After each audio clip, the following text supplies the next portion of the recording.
Hi guys, எல்லோரும் எப்படி இருக்கீங்க? யூடியூப்பில் நம்மளோட முதல் வீடியோ இது.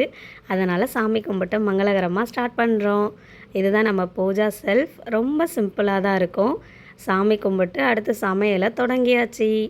அதுக்காக 4 தக்காளி, 3 வெங்காயம், கொஞ்சமாக தேங்காய், காஞ்ச மிளகாய் எல்லாமே வச்சுருக்கேன். இதெல்லாம் எதுக்குன்னு தானே பார்க்குறீங்க? இட்லியும் தக்காளி சட்னியும் தாங்க இன்றைக்கி நம்ம பண்ண போகிறோம். எல்லாத்தையும் தனித்தனியாக கட் பண்ணியாச்சு. தக்காளி சட்னிக்காக தேங்காய் கொஞ்சம் கட் பண்ணி எல்லாத்தையும் சேர்த்து வதக்கிட்டு சட்னி அரைச்சி இட்லி செய்ய போகிறோம்.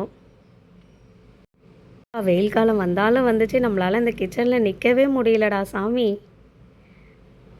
கிச்சன்லேயும் ஒரு ஏசி போட்டுடலாமோ? அவ்வளோ ஆசை தாங்க. இருந்தாலும் பேராசை பெரிய நஷ்டம் இல்லை. அந்தளவுக்குலாம் ஆசைப்படக்கூடாது. நம்மளோட இட்லி சட்னி ரெடி ஆகிடுச்சி. பாப்பா என்ன பண்ணுறான்னு போய் பார்க்கலாம். இங்கே பாருங்கள் ஃப்ரெண்ட்ஸ், நான் ஒரு வேலை பண்ணிகிட்ருந்தேன், அவங்க ஒரு வேலை பண்ணிகிட்ருக்காங்க. நெக்ஸ்ட்டு டே என் பையனோட ஸ்கூல் பேரண்ட்ஸ் மீட்டிங்க்காக வந்திருந்தோம். அப்போ பாப்பா ஜாலியாக விளையாடிட்டு இருந்தாங்க. என் பையனோட மேம் வந்து அவங்கள பார்த்துக்கிட்டு இருந்தாங்க. எல்லாரையும் வீடியோ எடுத்துகிட்டு இருந்தோம். என் பையனுக்கு வேறு இந்த ஸ்கூல் விட்டு போகிறோன்னு ரொம்ப ஃபீலிங்கில் இருந்தான். நிறைய பேரண்ட்ஸோட கிட்ஸ் எல்லாம் வந்திருந்தாங்க. அந்த கிட்ஸ் கூட பாப்பா வேடிக்கை பார்த்துட்டு நல்லா ஜாலியாக விளையாடிட்டு இருந்தாங்க. என் பையன் யூகேஜி முடிச்சுட்டு ஃபஸ்ட் ஸ்டாண்டர்ட் போகிறாரு. வேறு ஸ்கூல் போகிறதுக்கு வேண்டவே வேண்டான்னு சொல்லிட்டாரு.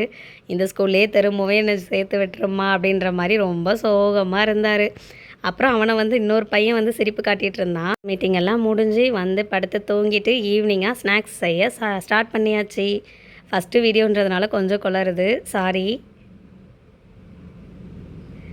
நம்மளோட ப்ரெட் ஆம்லேட் ரெடி ஆகிடுச்சு. ஈவினிங் மாமா காலேஜ் போயிட்டு வந்தாங்கன்னா சர்ப்ரைஸாக கொடுக்க வேண்டியதான். வீடியோ பிடிச்சிருந்தால் லைக் பண்ணுங்கள், ஷேர் பண்ணுங்கள், சப்ஸ்கிரைப் பண்ணுங்கள்.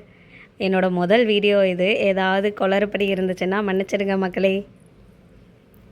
தேங்க்யூ, பாய்.